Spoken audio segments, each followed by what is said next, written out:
Comrade Govind Pansare यांच्या खुनाच्या प्रकरणातील तुरुंगात असलेल्या 6 आरोपींना मुंबई उच्च न्यायालयाने बुधवारी सशर्त जामीन मंजूर केलाय। त्यामुळे आरोपींचा जामीन रद्द करावा, प्रकरणातील आरोपी विरोधात हायकोर्टात राज्य शासनाने अपील करावं अशी मागणी आज आम्ही भारतीय लोक आंदोलन तर्फे करण्यात आली। मागण्यांचे निवेदन जिल्हाधिकारी यांच्या मार्फत मुख्यमंत्र्यांना पाठवण्यात आले। या संदर्भात बोलताना गिरीश फोंडे म्हणाले, आज सर्व डावे पक्ष, धर्मनिरपेक्ष पक्ष, लोकशाहीवादी संघटना आणि पुरोगामी संघटना यांच्या वतीने आज मुख्यमंत्र्यांना जिल्हाधिकाऱ्यांच्या करवी निवेदन दिलेलं आहे।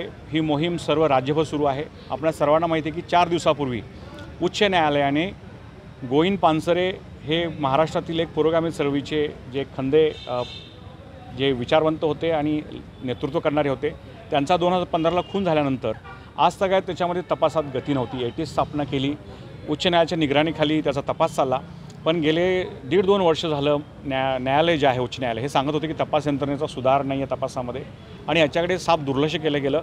आमचं सरळ म्हणणं आहे आणि जनतेसमोर पण ह्या गोष्टी आहेत की जे गृह मंत्रालय आहे किंवा सरकार आहे हे भाजप आणि महायुतीचं सरकार आहे, यांनी जाणीवपूर्वक जो आहे तपासामध्ये अडथळे आणले किंवा तपासच होऊ नये अशा दृष्टीने प्रयत्न केलेत आणि आदेश दिलेले आहेत। आणि त्याच्यामुळे आपल्याला दिसतं की हे जे 5-6 आरोपींना जामीन मिळालेले आहे याच्यातल्या लोकांना दाभोळकरांच्या किंवा गौरी लंकेश यांच्या खुनामध्ये मुळात शिक्षा झालेली आहे। अशा आरोपींना जर विशेष अधिकार जर उच्च न्यायालय वापरत असेल तर उच्च न्यायालयाच्या एकूण कारभार जो आहे त्याच्यावरती देखील प्रश्न उपस्थित होतात। आणि त्यामुळे आमचं असं मत आहे की राज्य सरकारने त्वरित सर्वोच्च न्यायालयामध्ये जाऊन याच्याबद्दलचं अपील केलं पाहिजे आणि जामीन रद्द करून घेतला पाहिजे।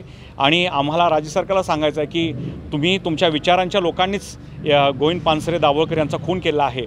तुमच्या सगळ्या गोष्टी ज्या आहेत हे आम्हाला जनतेसमोर दिसतात, हे भांडं आम्ही उघडं पाडू आणि तुमचा भांडाफोड करू आणि आंदोलनाच्या माध्यमातून ह्यांच्यावरती दबाव आम्हाला करायचा आहे। तरी देखील लोकशाही आणि संविधान जर यांना टिकवायचं असेल तर त्यांनी किमान लाच तरी बाळगली पाहिजे आणि हे जे विचारवंत होते यांच्या खुन्यांचा जो तपास आहे तो नेला पाहिजे, मास्टरमाइंड देखील पकडले पाहिजे अशी आमची इच्छा आहे। नाहीतर आम्ही आंदोलन करण्याशिवाय, जन आंदोलन करण्याशिवाय, लोकांचा दबाव सरकार वाढल्याशिवाय आम्हाला दुसरा काही पर्याय उरत नाही।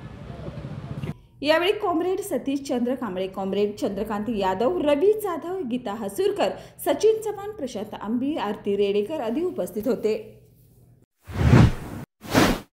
बाळ, फ्रीजमधून श्रीखंड काढ ना। आम्ही पूर्वी घरीच बनवायचो श्रीखंड, त्याची चवच वेगळी होती। आता काय सगळं रेडीमेड।